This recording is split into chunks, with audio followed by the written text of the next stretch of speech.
this is Caitlin. Welcome back to the Possum Stamps YouTube channel. Today we're going to be jumping in with a card featuring the Friendly Flowers stamp set that's new. It just came out with this past release and I have been so excited to play with it again. So I also am pairing it up with the Lotus Flower Sequin mix, which I love. It's very spring and summer.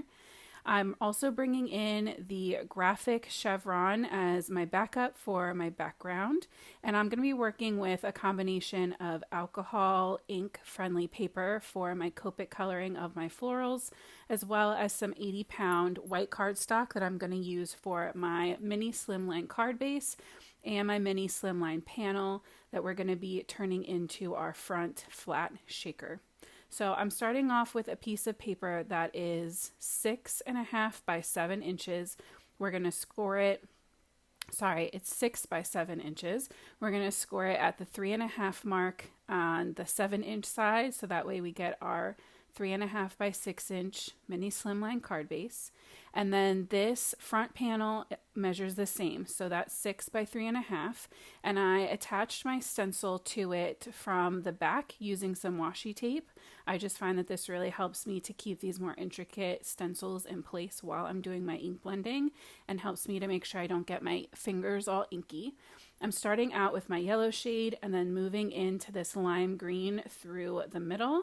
And then I'll use the darker green on the bottom. And at this stage, I wasn't positive if I was going to leave these colors against the plain white background. But once I peeled it off, I realized pretty quickly that I wanted more of a tone-on-tone look. You could always blend a light wash of your colors onto your cardstock first, and then add your stencil on top and add this detail. But I found that it still worked out really well going in this order. But definitely feel free to play with it back and forth to see what works best for you and whatever inks you're using. So this is the grand reveal, and I just love how this looks in general.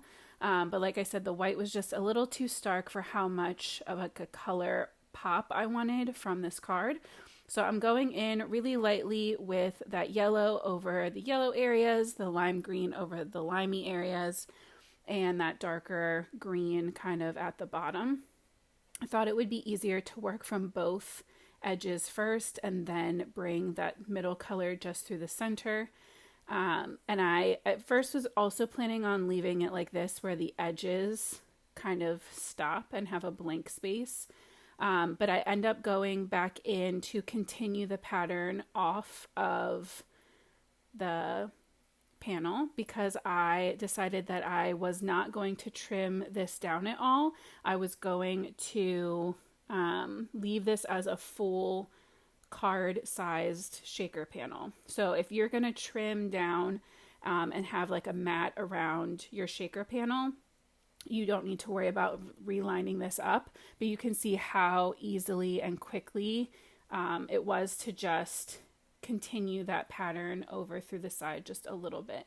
So that's what I'm doing here. I just lined up one of those chevron shapes so that it would continue itself off of the card and onto kind of my scrap printer paper that I like to put under my stencil. I had already played with the Lotus flower out of this stamp set once before, so I decided to change it up. And originally I was planning on using 3 different images from this set for this card, but then I thought it would be really fun to do 3 of the same image and let it just be repeating across the card base, and that way everything would kind of balance out and I wouldn't have to worry about anything looking heavier than any of the other stamps, or I was just worried that, you know, it might not, if I couldn't make it look symmetrical, that it might throw me off mentally. So I just decided to stamp those out 3 times, and I went with these really beautiful kind of star-shaped flowers.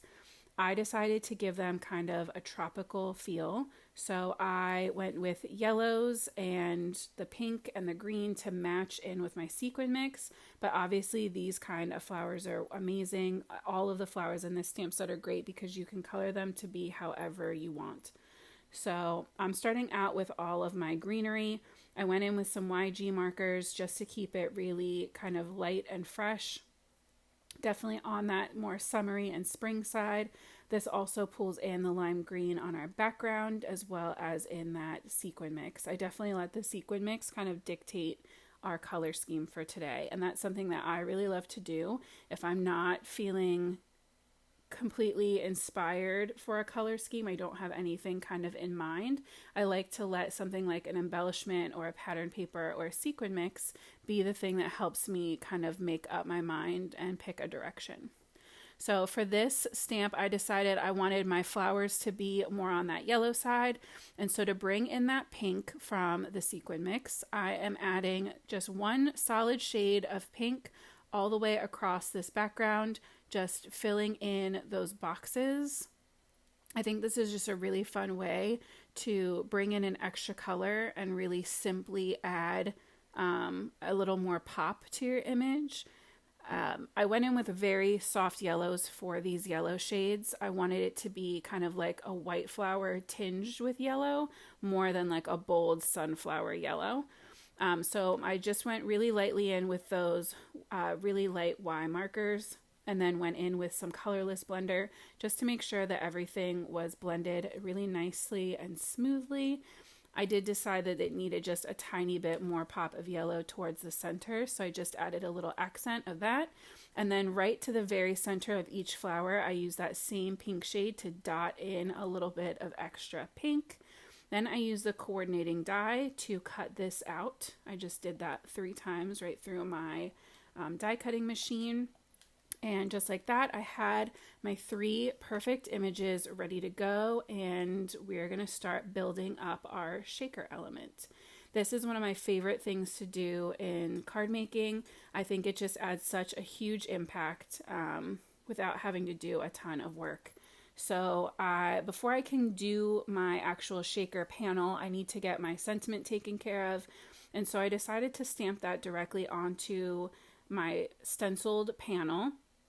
So I have my images just sitting there for kind of measuring everything out and getting an estimate of where I'm going to want these to be, so that way nothing is getting covered up. And I decided to do this at the top so that my sequin mix wouldn't be covering it. I thought about doing it at the bottom under the images, but then when you do your shaking, you know, when you're not shaking your sequins around, they'll puddle at the bottom and it might cover that sentiment. And that just was not the look I was going for. I'm using a piece of leftover packaging to create my actual shaker panel. And what I do is add some tape runner to the back of my stenciled piece, and then make sure that my plastic is just a little bit bigger, and that way I can just fold over each side. I leave that last side open and add in my shaker bits, and then all I have to do is add tape runner to that last edge, fold that extra plastic over, and then I like to trim the excess from the corners on the back just so that everything lays nice and flat. Then all I have to do is add more tape runner over all of that plastic and the center of the panel, and I can get that lined up and added directly to my card base. And I just think that these flat shakers look so fun and different. They're easier to mail than like a thick foam tape shaker. Don't get me wrong, I love those too. I have just found that this is a lot faster for me to make when I'm not worrying about all of that foam tape or layering my dies. So I added in my flower pieces just by adding some of that same tape to the back, and by not pressing them down until I was sure of my placement, I was able to kind of mush them around a little bit, shift them so that they were good. If you're nervous about that, you can always add a couple dots of liquid glue, and that will help give you a little bit of extra time to manipulate your pieces before they adhere completely to that plastic. So once I had all of my 3 elements kind of lined up across my mini slimline, that was my project complete. So I hope that you are super inspired to try out a flat shaker if you haven't already, and to maybe let one of Possum Stamp's sequin mixes kind of inspire you for a color scheme. Make sure that you hit that subscribe button and that you're following Possum Stamps over on Instagram as well. That way you never miss out on any of the amazing inspiration coming to you from the design team. I hope that you have the most amazing week. Thanks for coming to hang out with me. Until next time, happy crafting.